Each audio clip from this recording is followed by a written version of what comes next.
जहां एक तरफ से सिख कम्युनिटी से ताल्लुक रखने वाली सुपिंदर कौर को हजारों लोगों ने नम आंखों से अलविदा किया, वहीं दूसरी जानिब आम शहरियों की हलाकत के खिलाफ कश्मीर का सियासी माहौल गर्म होता जा रहा है। Jammu Kashmir peoples democratic party ने आज पार्टी हेडक्वार्टर से एहतजाजी रैली निकाली और लेफ्टिनेंट गवर्नर मनोज सिन्हा के इस्तीफा की मांग की।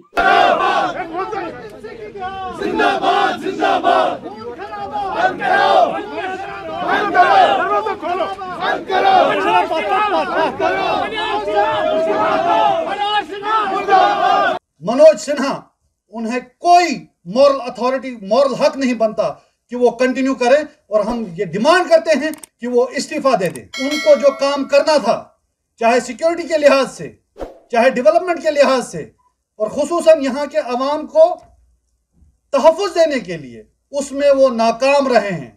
पार्टी के तर्जमान ने कहा, बीजेपी सरकार में हर आम शहरी गैर महफूज है, चाहे वो माइनॉरिटी से हो या मेजॉरिटी से।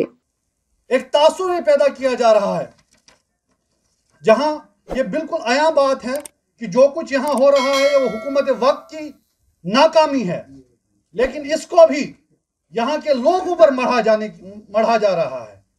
ऐसा एक तासुर पैदा किया जा रहा है कि जैसे इसके लिए हुकूमत की नाकामी रीजन नहीं है, बल्कि यहाँ का आम आवाम इसके लिए रिस्पॉन्सिबल है। हम इस नैरेटिव को कंडेम करते हैं। उन्होंने कहा, जम्मू कश्मीर से दफा 370 हटाने के बाद अब कश्मीर के हालात बदतरीन दौर से गुजर रहे हैं।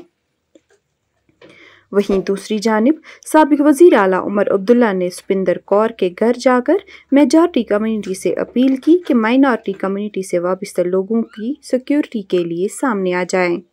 हम सब की, और ख़ासकर हम जो मेजॉरिटी कम्युनिटी से ताल्लुक़ रखते हैं, हमारी एक बहुत बड़ी जिम्मेदारी बनती है इस वक्त कि हम अपने तरफ से जितना भी हो सके, कम ज़्यादा, हम अपने भाइयों को, बहनों को, अपने हमसायों को एक सेंस ऑफ सिक्योरिटी देने में एक कोशिश करें, ताकि एक बार फिर हमें 1990s जैसे हालात जो हैं वो ना देखने पड़े। उन्होंने दिल्ली को भी खबरदार किया कि हर कम्युनिटी के लोगों के साथ यकसा सलूक किया जाए। There should not be a pick and choose approach. Like recently this government's decision after these attacks, they have given 10 days holiday to Kashmiri Pandit employees. They have not extended that holiday to the Kashmiri Sikhs. Now if in this attack, if a Hindu, if a Kashmiri Pandit was targeted and a Kashmiri Sikh was targeted, why only 10 days holiday for Kashmiri Pandits? Why not 10 days holiday also for Kashmiri Sikh government employees? And therefore these are the sort of things we must do to ensure that the communities feel safe, and I would earnestly appeal to them to please not allow a repeat of the early 90s and not see an exodus of people outside the valley. वाज़ेह रहे, सुपिंदर कौर और दीपक चंद को जुमेरात के दिन मुश्तबा मिलिटेंटों ने संगम के government school में घुसकर हलाक कर दिया, जहां दोनों अपनी ड्यूटी के फराइज अंजाम दे रहे थे। ब्यूरो रिपोर्ट, खबर उर्दू।